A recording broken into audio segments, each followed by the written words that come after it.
It's 5:30 a.m. and you're sitting in your car, staring at the steering wheel. Your back aches before the shift has even started. You reach into the cup holder and you crack it open. That familiar hiss and the medicinal chemical smell of a neon coloured energy drink. For many in the demolition and construction industry, that can isn't just a beverage, it's a synthetic jolt to help them through a 10-hour shift. But that rocket fuel in a can is quietly dismantling your internal engine. When you down a can containing 360 or even 500 milligrams of caffeine on an empty stomach, you aren't just waking up, you're redlining your central nervous system.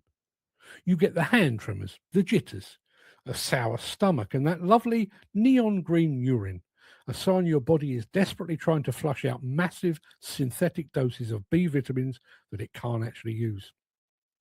And while the caffeine hits your brain, the acid and sugar are eating the enamel on your teeth. It's like battery acid. Over time, your teeth will begin to crumble. And that is just the tip of the iceberg. Energy drinks are famous for the jolt and crash. That initial chemical high lasts for about 4 hours. So if you drink your first can at 6 a.m., you're hitting a wall of fatigue right around 10 a.m. Statistically, that is the danger zone. That's the window where the highest number of workplace injuries occur. When your body crashes, your reaction time slows, your peripheral vision narrows, and you become a hazard to yourself and to your colleagues. You're operating on a low battery, and that, frankly, is how accidents happen.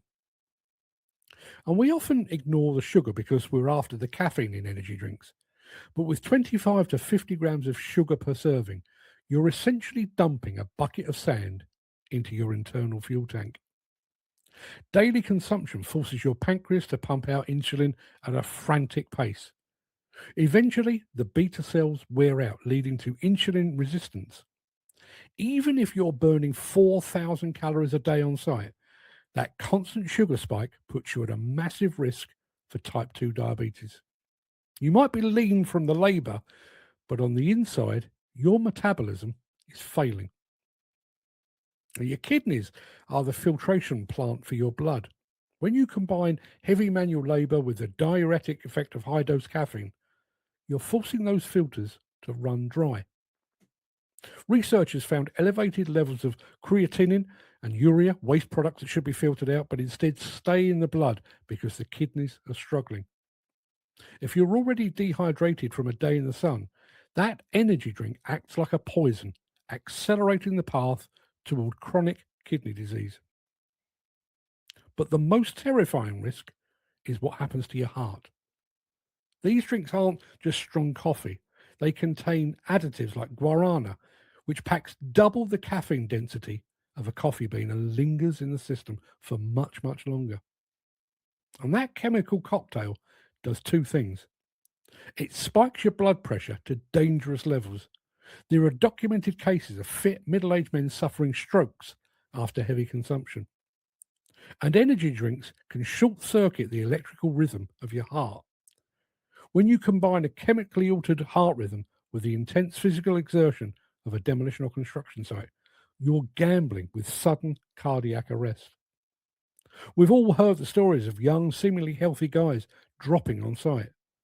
Often, the secret ingredient in those tragedies is a heart that couldn't handle the strain of the job and the stimulant at the same time. Now, if all of that has made you reconsider that next can of energy drink, you need to know this.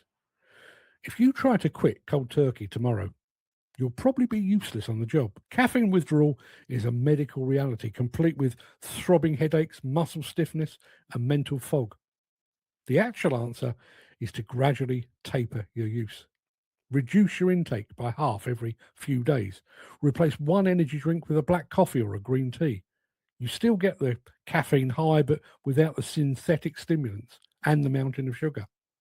And increase your water intake and protein consumption. Natural energy lasts, synthetic energy crashes. We've all seen the flashy commercials telling us that these drinks give you wings. That sounds great, just the thing to provide a little extra lift to get you over the rigors of the job. But when you're redlining your heart and dehydrating your kidneys, you have to ask yourself, what kind of wings are they actually offering? They might not be the wings of a high flyer, they might be the wings of an angel.